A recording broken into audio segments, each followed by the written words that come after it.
Hello all, I am Satupya Raut, a fourth year MBBS student at AIMS Kalyani and a mentor at Aditya Joshi Mentorship. So in this video मैं आपको बताऊंगी कि एक complete 11 month road map of biology कि आप कैसे 11 month में easily 360 out of 360 score कर सकते हैं। अगर आपने सही में डिसिप्लिन होकर 11th मंथ में जैसे मैंने बताया वैसे आप बायोलॉजी कंप्लीट कर लेंगे तो मैं गारंटी दे रही हूँ आपका 340 या 350 प्लस पक्का गारंटीड है। तो इस पूरे वीडियो में मैं आपको बताऊंगी कि कैसे आप सिलेबस कंप्लीट करेंगे, कैसे रिवीजन साइकिल्स कब करने हैं, डायग्राम मास्टरी कैसे करनी है, देन हाई टॉपिक्स कौन कौन से किस में ज़्यादा फोकस करना होता है। देखो पहली चीज़ आती है द फाउंडेशन। तो आप मतलब जून एंड अगस्त वाला टाइम, ठीक है। तो जून में जब भी आप स्टार्ट कर रहे हैं पढ़ाई करना तो आपको सबसे पहले कंसेप्ट बिल्डिंग करना है, क्योंकि तब आपको इतना आइडिया नहीं होगा, मे भी होगा पहले से, बट जो भी है अभी आपको फिर से स्टार्ट करना है, अच्छे से अपना कंसेप्ट क्लियर करना है। एक एक लाइन का, एक एक पैरा का आपको कुछ भी समझ में नहीं आएगा आप उसको ढूंढेंगे, आप उसको ऐसे नहीं कि नेगलेक्ट करके छोड़ देंगे कि नहीं ठीक है नहीं इससे तो नहीं आएगा, ऐसा बिल्कुल नहीं है, वही क्वेश्चन आएंगे। तो start with like basic topics जो मतलब बेस होता है बायो का, जैसे सेल हो गया, cell the unit of life, then आपके बायोमोलिक्यूल्स हो गए। तो फिर देखो इन सब पे क्या होता है, तुम अगर यही नहीं पढ़ोगे तो तुम्हें आगे जो भी चैप्टर्स है जैसे जेनेटिक्स या फिजियोलॉजी कुछ किसी चीज़ का भी, ह्यूमन प्लांट कुछ का भी, तो तुम्हें वो सब समझ ही नहीं आएंगे। तो start with some basic topic जिसमें तुम्हें जल्दी भी हो जाएगा एंड ईजी टू डू होता है। तो वो करने के बाद तुम फिर देन स्विच करो अपना, मतलब जैसे ये एक महीने लाइक तुमने पढ़ लिया जून में, देन आता है जुलाई में। जुलाई में तुम ऐसे एनिमल किंगडम, प्लांट किंगडम वो सब करो। देखो it is kind of boring I know, but तुम अगर टाइम दे सकते हो कि तुम मेक टेबल्स पहले से भी हैं तो इट्स गुड, बट अगर तुम खुद से बनाओगे तो एक बार तुमने लिखा तो तुम्हें रिवाइज करोगे जब तो तुम्हें जल्दी याद होता है, जल्दी रिटेन होता है एज़ कम्पेयर टू तुम्हारे पास प्रिंटेड नोट्स होते हैं। तो plant kingdom and animal kingdom का I prefer do make that tables and all, short note type का जो भी है, एंड उसका डायग्राम्स देखो, ठीक है।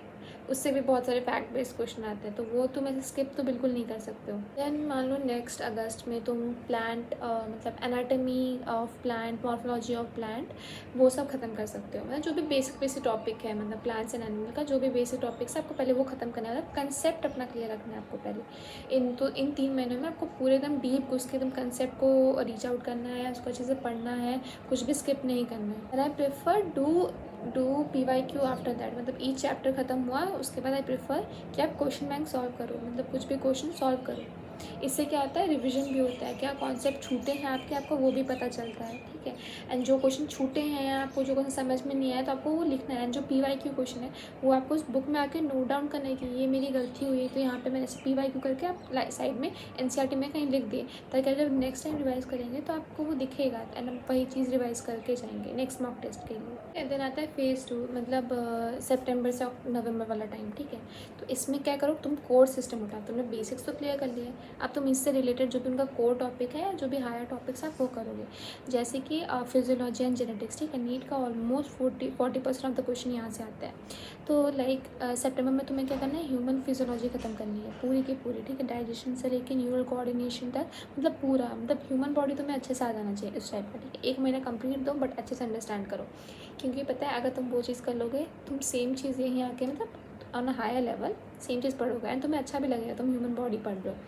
देन आते हैं अक्टूबर में तुम प्लांट से रिलेटेड थिंग जैसे फोटोसिंथेसिस एंड ऑल, रेस्पिरेशन, उनके साइकिल्स, एंजाइम्स, क्योंकि बहुत रिपीट होते हैं, मतलब बहुत याद रखने की चीज़ है एंड बहुत रिपीट भी होते हैं, बहुत कॉमन क्वेश्चन भी रिपीट होते हैं, तो उन पे ध्यान देना है। तुम इनका क्या कर सकते हो, इनके चार्ट्स प्रिपेयर करके तुम अपने वॉल पे चिपका सकते हो ताकि तुम्हारा रिविजन हो, क्योंकि देखो cycles are literally like a little bit of volatile thing, ठीक है। तो तुम जब तक उसको बार बार देखोगे नहीं तो तुम्हारे भूलने के चांसेस बढ़ जाएंगे। और नेक्स्ट आते हैं नवंबर वाले टाइम में, ठीक है। नवंबर वाले टाइम में तुम्हें लाइक इंपॉर्टेंट टॉपिक्स जैसे तुम्हारा हो गया जेनेटिक्स, देन हो गया तुम्हारा इवोल्यूशन। देखो इसको बहुत बच्चे स्किप भी करते हैं, मतलब थोड़ा ज़्यादा कंसेप्शुअल होता है ये, तो एंड इसमें फैक्ट बेस्ड भी क्वेश्चन रहते हैं, ठीक है, ऐसा नहीं है। तो आपको इसको अगर बस आप रीड कर लेंगे तो मैं बता रही हूँ ये पूरा कंसेप्चुअल है, बस रीड करके छोड़ देंगे तो कोई वैल्यू नहीं है उस चीज़ की, इसको आपको समझना पड़ेगा। देखो अभी तक कौन कौन से चैप्टर्स खत्म हो गए, सबसे पहले जो बेसिक्स वाले जो आप मतलब सेल्स टाइप हो गए, सेल हो गया, बायोटेक हो गया, उस टाइप के क्वेश्चन जिसके बेसिस पर आप बाकी सब चैप्टर्स पढ़ सकते हैं, ठीक है। तो बेसिक्स क्लियर करने के बाद आपको नेक्स्ट जो भी 3 मंथ है, जैसे ये तो आप कितना भी टाइम ले लिया, उसके बाद 3 मंथ में इसके बाद जब जैसे जून जुलाई अगस्त हो गया, उसके बाद आपको क्या करना है, कंसेप्ट बेस्ड चैप्टर्स लिए आपने, मतलब इनसे related but on a higher side, ठीक है। वैसे चैप्टर कंप्लीट कर लिए, जैसे ह्यूमन प्लांट वो सब खत्म हो गया। देन उसके बाद आपको आना है जो कि बहुत ज़्यादा हाई हील टॉपिक्स होते हैं। देन अब आते हैं वही कि अभी क्या करना है आपको, जनवरी फरवरी के टाइम, दिसंबर जनवरी के टाइम पे, तो उस टाइम पे आपको वैसे ही छोटे टॉपिक जैसे इकोलॉजी हो गया। देन उसके बाद आता है human welfare, biology and human welfare, आपको वो देखना है। मतलब इसको इतना भी टाइम इन्फोसिस नहीं देना, but at least do read it, ठीक है। उसके क्वेश्चंस करोगे, क्या क्वेश्चंस आ रहे हैं, एंड वही क्वेश्चंस रिपीट होते हैं वहाँ पर, ठीक है। तो एंड बट चांसेस ये भी हैं कि उनमें न्यू क्वेश्चन फॉर्म हो पाए। तो छोटा चैप्टर है, इजी चैप्टर है, जल्दी कर लो, एक बार एटलीस्ट एक रीड मार लो, कंसेप्ट समझ लो थोड़ा बहुत, उतना मोर देन इनफ है। तो देखो अभी तो तुम्हारा सिलेबस कंप्लीट हो गया, अभी तुम्हें जनवरी के बाद क्या करना है, तो ये सबसे क्रूशियल पीरियड है। तुम जितना भी साल भर पढ़ो ना पढ़ो, मतलब जो भी है, बट अगर तुम 3 महीने में कैसे करके बहुत अच्छे से पढ़ लिया ना, तो यही तुम्हारा मैटर करता है कि तुम कॉलेज मिलेगा नहीं मिलेगा। मतलब इस 3 महीने में लाइक तुम्हारी लाइफ बदल सकती है, ठीक है। तो फिर इसलिए तुम्हें इधर इसके बाद जो भी फेज है उस पर अच्छे से ध्यान देना है। तो इसके बाद तुमने जितने भी चैप्टर्स किए हुए हैं, उसके बाद जो भी तुमने मॉक टेस्ट दिए हुए हैं, ऑब्वियसली तुम्हें मॉक टेस्ट देना है, या तो PYQs एटलीस्ट सॉल्व करना है, क्वेश्चन बैंक सॉल्व करना है। वो करने के बाद जो भी क्वेश्चन तुम्हें नहीं आया, जो भी तुम्हें कंसेप्ट क्लियर नहीं हो, आपने तुमने लिखा हुआ है बुक में, या तुमने कोई भी मिस्टेक एक लॉग बुक बना रखी है उसमें लिखा हुआ है, उनको रिवाइज़ करना स्टार्ट करो, ठीक है। पहले मैम जनवरी के बाद तुम मान लो फरवरी में तुमने एक कंप्लीट फेज से रिविजन किया, मतलब एट अ फास्टर रेट तुम रिवाइज़ करना स्टार्ट किया, क्योंकि ऑब्वियसली जो तुमने पहले जुलाई में स्टार्ट की होगी वो तुम्हें याद नहीं होगा, तो तुम्हें उसको जल्दी जल्दी ख़त्म करना है। अब सेल को तो तुम इतना टाइम नहीं दोगे ना, तो तुम्हें ये जल्दी जल्दी ख़त्म करना है, ठीक है, रिविजन एक टाइम के लिए। उसके बाद आता है सेकेंड मंथ, जैसे फरवरी हो गया, देन मार्च में तुम्हें क्या करना है, अभी तुम्हें फुल टेस्ट देना स्टार्ट करना होगा, क्योंकि तुमने ऑलरेडी दे चुके हैं PYQ। अगर तुमने मॉक टेस्ट नहीं दिया होगा तो तुम अब मॉक टेस्ट भी दो, फुल टेस्ट भी दो, मतलब अभी तुम टेस्ट देना स्टार्ट करो, एंड उस टेस्ट एंड मॉक टेस्ट के बेसिस पे ही तुम अपना क्या करना स्टार्ट करोगे, कंसेप्ट देखोगे कि कहाँ गलतियाँ हो रही हैं, देन उसको रिवाइज करोगे, ठीक है। जो भी हाई टॉपिक्स में पता चलेंगे, जो भी तुम्हारे वीक टॉपिक्स है तुम्हें पता चलेंगे, देन उसको रिवाइज करना स्टार्ट करो। तुम यूनिट वाइज भी दे सकते हो, जैसे तुम्हारे वीक टॉपिक्स हो गए, तुम उस बेसिस पे उसका टेस्ट दे सकते हो बस, या तो फुल सिलेबस टेस्ट भी दे सकते हो। टाइमर लगा के दो, ऐसे इन्वायरमेंट सेट करो, देन रूम में बैठ के आराम से, जैसे एग्ज़ाम होता है उसी इन्वायरमेंट में टेस्ट देना स्टार्ट करो, ठीक है। और लास्ट फेज में जब आपके पास बस 10 to 15 डेज बचे होंगे, तब आपको क्या करना है।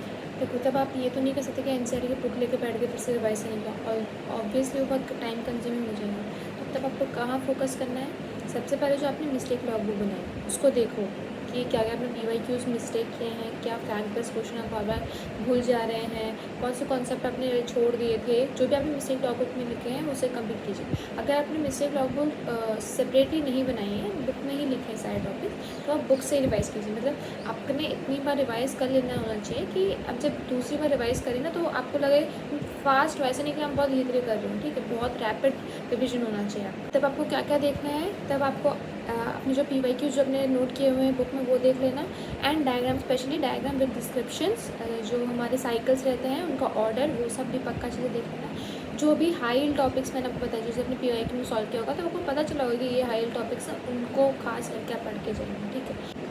एंड हाँ, don't forget to read NCERT का समरी। देखो अगर तुम लोग जून से स्टार्ट कर रहे हो तो तुम्हारे पास बहुत ज़्यादा टाइम है, तुम आराम से अच्छे से कर सकते हो, ठीक है।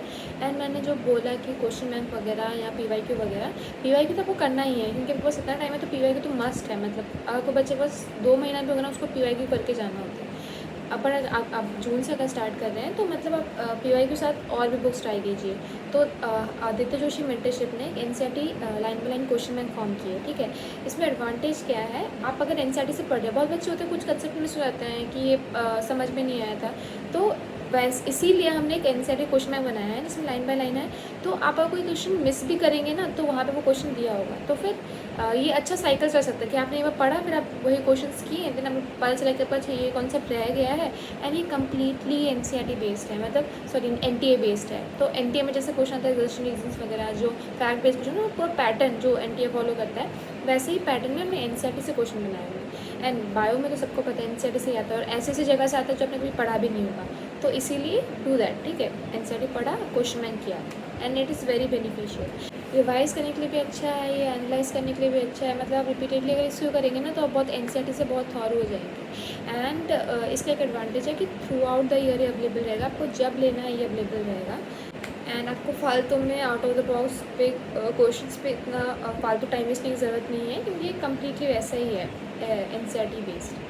तो इसमें बेसिक कंसेप्ट यही है, जब बेसिक जो कंसेप्ट बिल्डिंग वाले चैप्टर्स हैं वो पहले करें, उसके बाद उससे रिलेटेड जो हायर टॉपिक्स हैं वो करें, एंड लास्ट में जो थोड़े टफ चैप्टर्स है जिसमें ज़्यादा फोकस चाहिए होता है वो वाला करें, एंड एट द एंड जो चैप्टर्स बहुत बच्चे छोड़ देते हैं, स्किप कर देते हैं, वो करें। एंड देन उसके बाद तो multiple time revision is a must with PYQs and question bank, ठीक है। एंड वन लास्ट थिंग कि देखो, रोड मैप तुम्हें कोई भी दे देगा, शेड्यूलिंग बना के तुम्हें कोई भी दे देगा, बट एट द एंड तुम्हें ही डिसिप्लिन रह के उसको फॉलो करना है। एंड अगर आपको ये वीडियो अच्छी लगी होगी, please do like, share and subscribe.